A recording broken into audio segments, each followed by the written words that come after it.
O Brasil não pode ser um país rico de verdade. O Brasil não pode ser um país verdadeiramente rico, não mesmo. Este foi o pensamento que sussurrei em meu íntimo, repleto de desdém. Eu, Laila, sou comissária de bordo de uma prestigiada companhia aérea baseada em Dubai.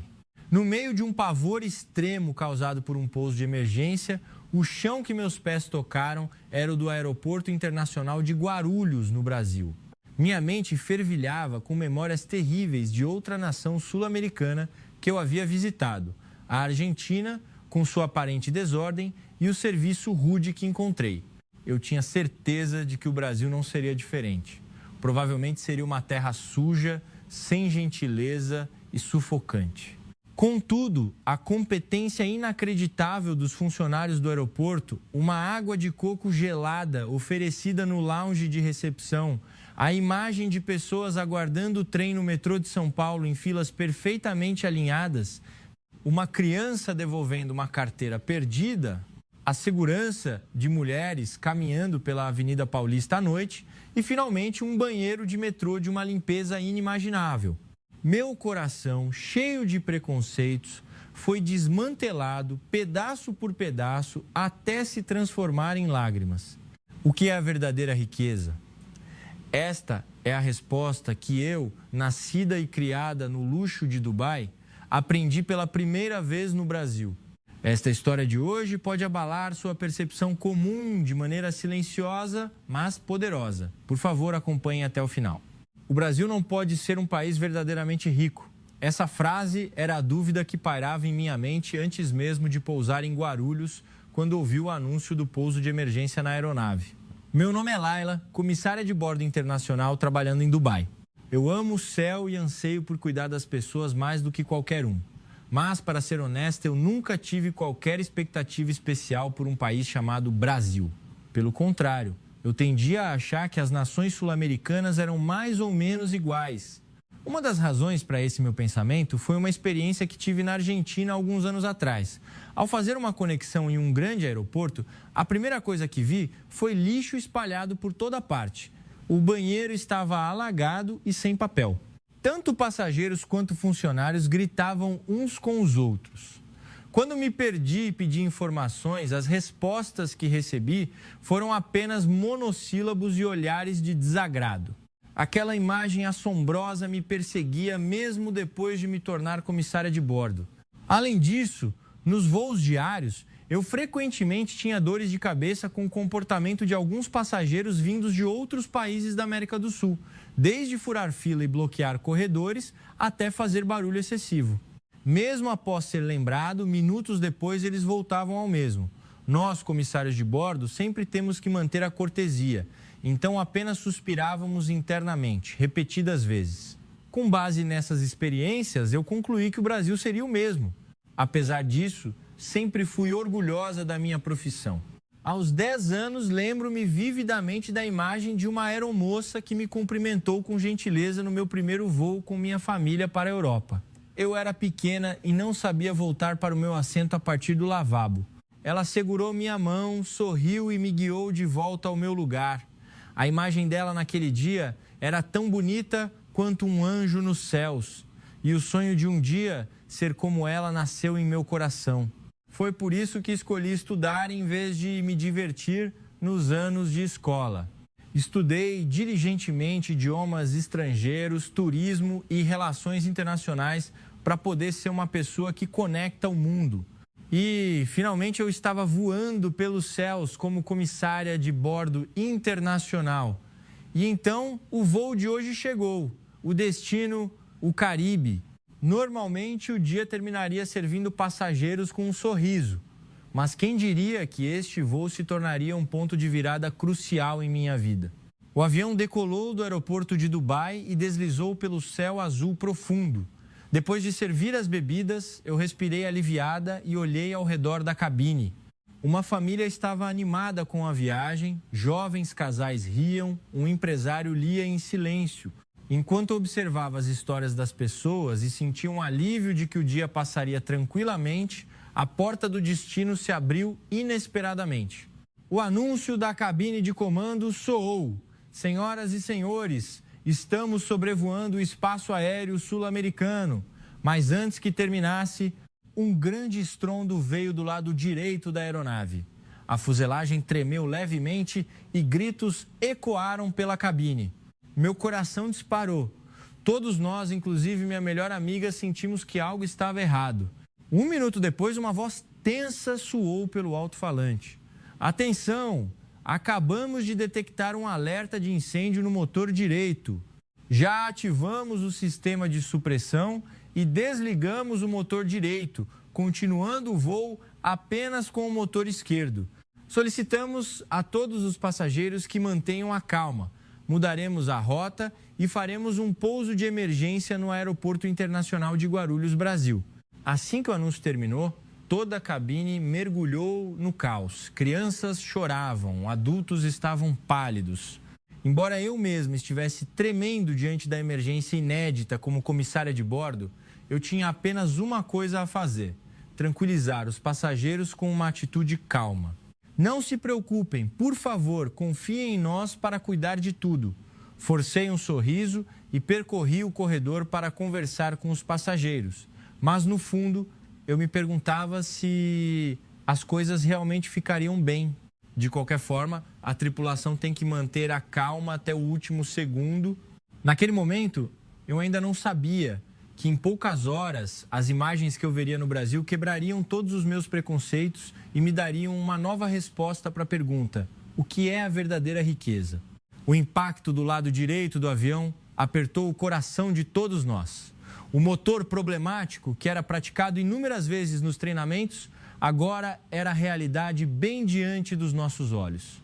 Embora as luzes da cabine estivessem normais, a atmosfera tornou-se imediatamente sufocante e tensa. A voz calma do comandante ressoou. Estamos agora em aproximação de Guarulhos. Previsão de chegada em aproximadamente 40 minutos.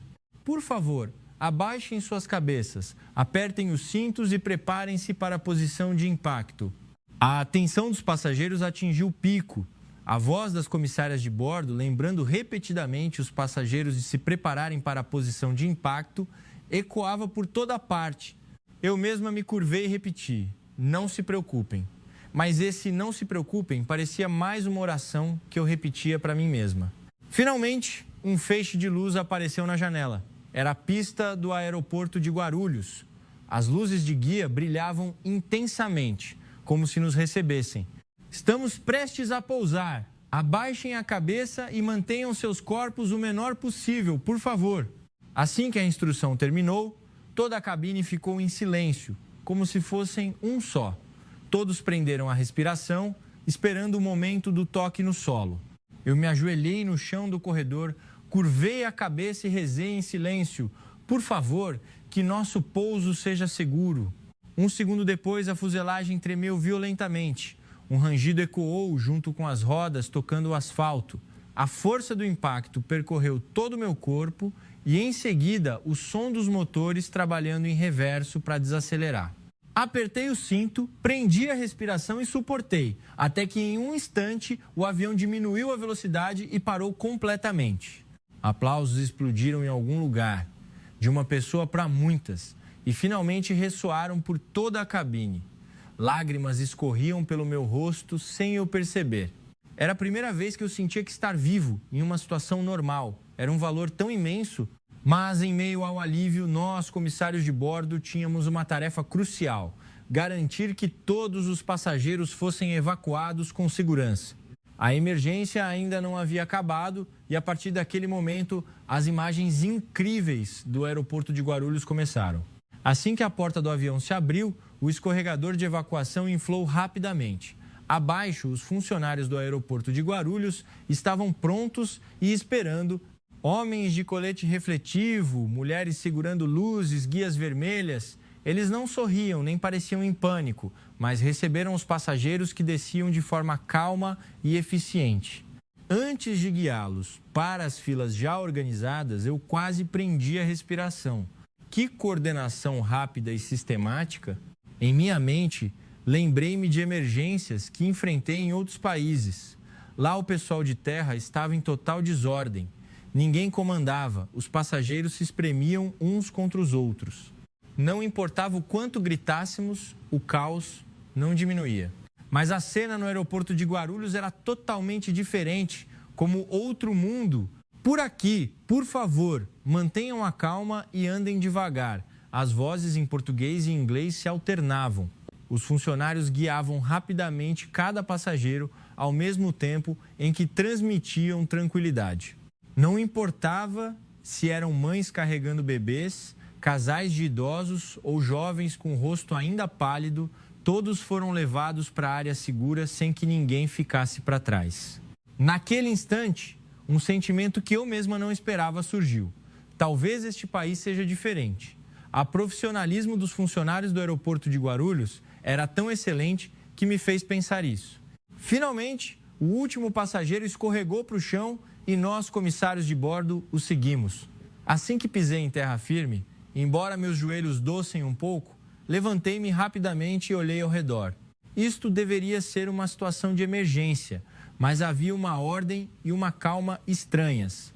Um colega sussurrou: inacreditável, o processo de evacuação foi muito tranquilo.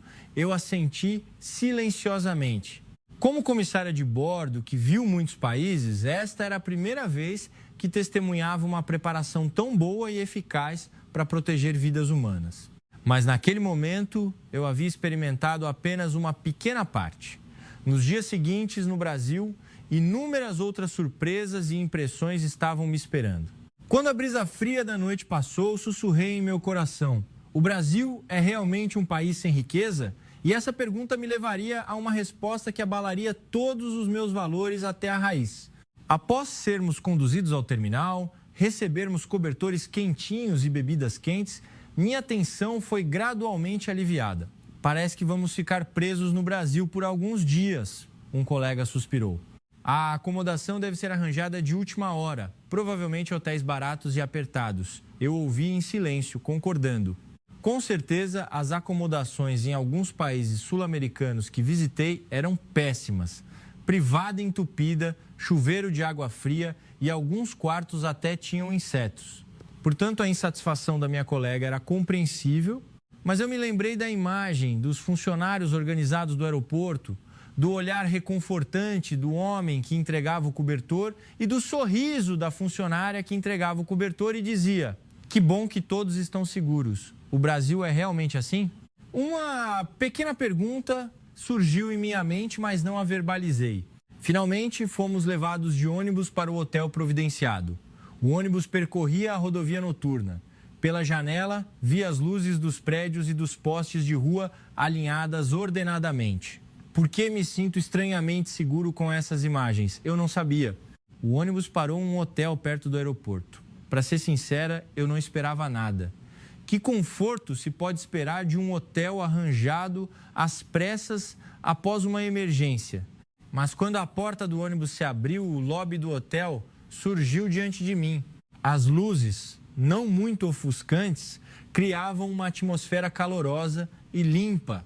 Naquele momento, um funcionário de terno saiu para nos receber. Vocês devem estar muito cansados após o pouso de emergência. Por favor, descansem confortavelmente esta noite. Fiquei surpresa. Mesmo o funcionário do hotel entendia a situação e dizia palavras que confortavam nossas almas. Mas o mais surpreendente foi o que ele me ofereceu. Em uma pequena bandeja de prata, havia um copo de uma bebida de ervas de cor linda. Isto é um chá de capim-limão morno. Ajuda a relaxar e reduzir o estresse. Se não se importam, por favor, aceitem. O cheiro suave atingiu meu nariz e senti a tensão que apertava meu coração gradualmente se soltar. Apenas uma xícara de chá de capim-limão. Por que isso me fez sentir tão segura? Após o check-in e ir para o meu quarto, a surpresa não havia terminado. Ao abrir a porta, um cheiro de limpeza se espalhou. O quarto estava arrumado de forma impecável. Tudo parecia dizer: queremos que você se sinta à vontade. Na mesa de cabeceira havia um cartão escrito à mão. Não era a caligrafia mais bonita em inglês, mas estava escrito com muito cuidado. Obrigada por se hospedar conosco. Há bebidas geladas na geladeira. Desejo a vocês um ótimo descanso. Lembrei-me do nome do funcionário que me deu o chá de capim-limão no saguão. Sim, era ele, o recepcionista da noite. Ele dedicou seu tempo livre no meio do check-in agitado para escrever um cartão e colocá-lo em nosso quarto. Só de pensar nisso, meu coração se aqueceu. Eu nunca imaginei receber um cuidado tão atencioso em um hotel improvisado após um pouso de emergência no exterior. Ouvi um colega do quarto ao lado dizer: "Está limpo, não está nada mal, hein?" Alguns até comentaram: "Parece que o Brasil é diferente." Naquela noite, dormi profundamente como nunca desde que me tornei comissária de bordo. Nunca antes tive uma noite de sono tão boa após uma emergência. Mas este era apenas o começo. Na manhã seguinte, imagens ainda mais surpreendentes do Brasil estavam me esperando. Na manhã seguinte, acordei com uma sensação estranhamente revigorada. Normalmente, após lidar com uma emergência, o corpo ainda está exausto, mas naquela manhã eu me sentia leve, como outra pessoa. A luz da manhã entrava pela grande janela.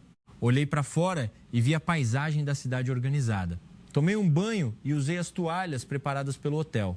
A suavidade e o cheiro limpo relaxaram minha mente. Ao sair para o saguão, encontrei Marina, um nome trocado para Ploy, já esperando. Ela me cumprimentou com um rosto radiante. "Laila, dormi muito bem ontem à noite. Era como se eu estivesse em outro mundo. Eu também senti o mesmo. Conversamos e rimos naturalmente." Naquele momento, o recepcionista da noite anterior, o Sr. Roberto, veio nos cumprimentar. "Bom dia, vocês dormiram bem?" "Muito bem, obrigada." "Que bom", respondi naturalmente. Ele sorriu satisfeito e acrescentou com uma voz suave: "O tempo está lindo hoje. Seria ótimo passear um pouco." A experiência no hotel na noite anterior quebrou minha ideia de que todos os sul-americanos são iguais.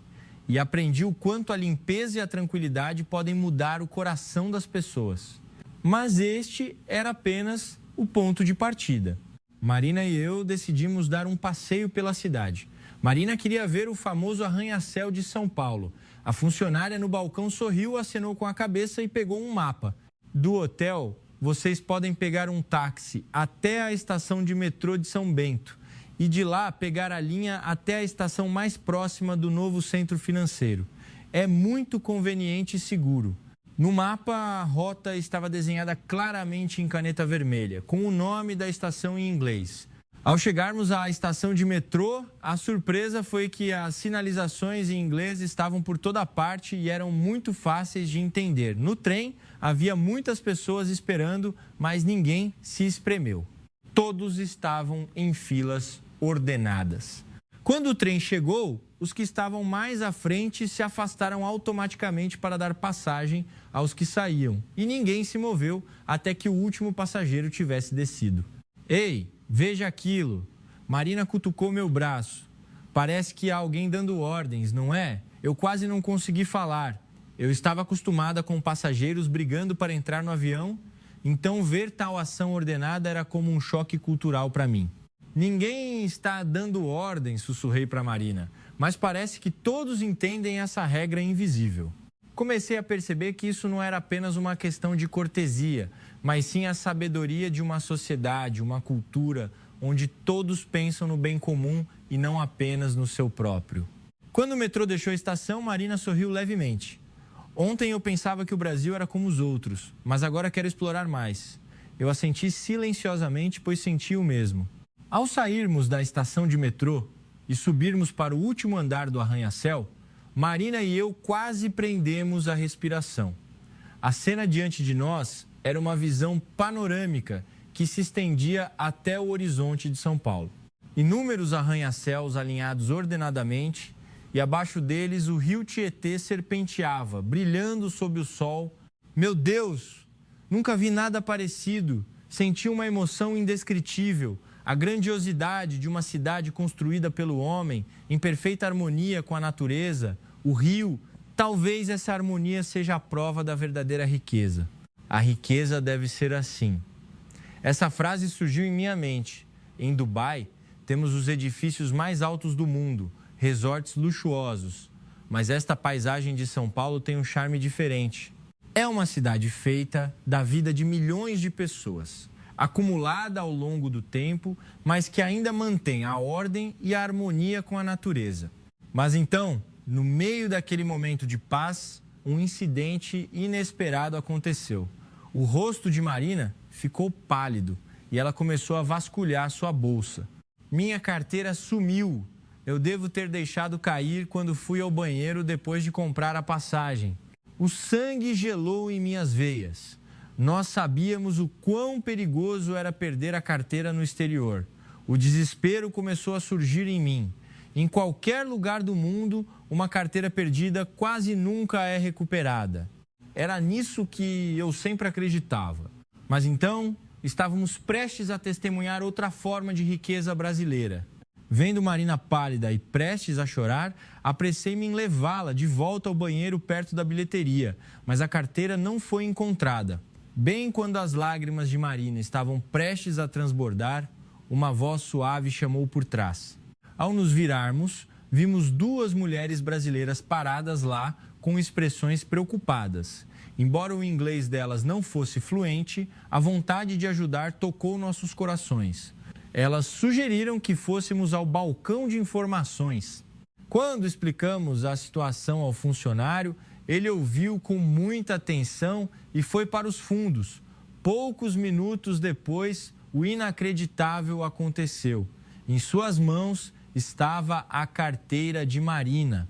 Tanto eu quanto Marina ficamos sem palavras. O funcionário contou que uma menina pequena a havia encontrado e a mãe dela a levou apressadamente para devolver imediatamente. Todos os pertences dentro dela estavam intactos, sem terem sido tocados. Marina abraçou a carteira e rompeu em lágrimas. Eu não acredito que isso seja real. Eu observei a cena com o coração aquecido. Na maioria dos países do mundo, uma carteira perdida não é devolvida. Mas no Brasil, até mesmo uma criança pequena sabe que deve devolver o que não é seu.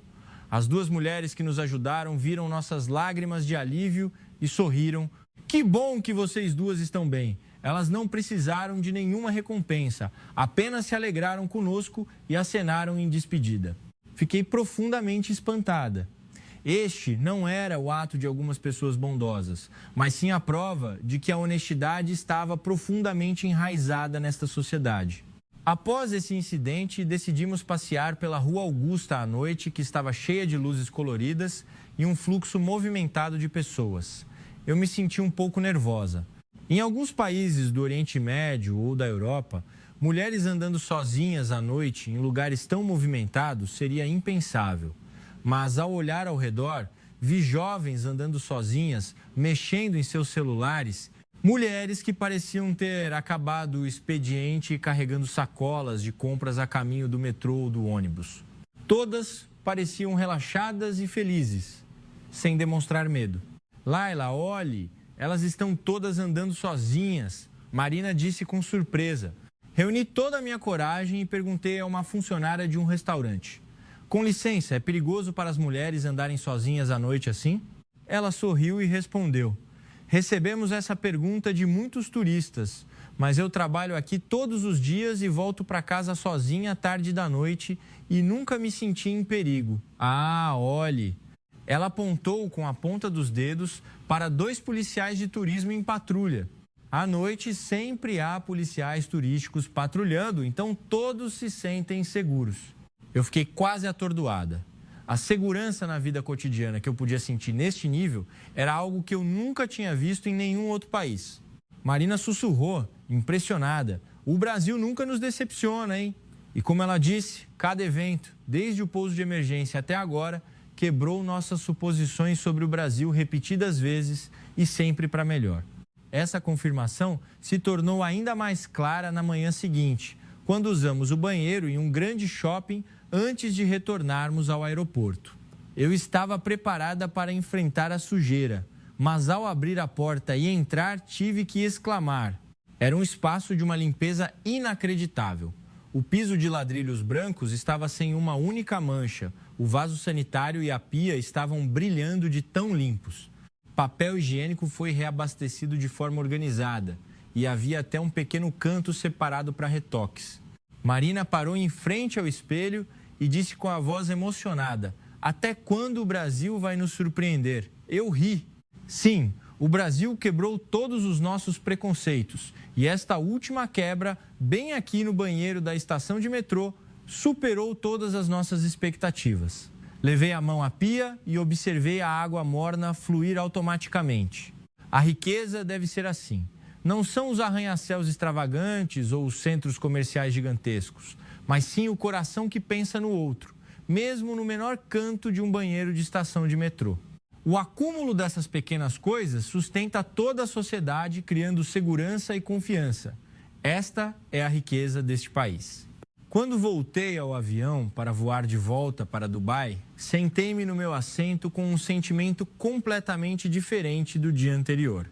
De alguém que pensava que o Brasil não pode ser um país verdadeiramente rico, meu coração agora estava cheio de calor e de uma sensação de solidez. Olhei para as luzes da pista pela janela e lembrei de todas as experiências. O que é a riqueza? Eu sempre acreditei que era o poder econômico e o luxo visível externamente. Mas a riqueza que encontrei no Brasil é diferente. É a limpeza nascida do cuidado com o próximo, são as regras criadas para manter a ordem e é a sabedoria de pensar no bem comum. Essas coisas permeiam toda a sociedade, tornando o Brasil um país raro de se viver e seguro no mundo. O Brasil é verdadeiramente rico, sussurrei em meu coração. Essa riqueza não pode ser comprada com dinheiro ou minérios, mas sim a honestidade, a bondade e a ordem profundamente enraizadas no coração do povo. Essa é a verdadeira riqueza. E agora quero perguntar a todos, para você, o que é riqueza? A resposta que recebi desta breve viagem é apenas uma. A riqueza reside em nossos corações, onde respeitamos e ajudamos uns aos outros.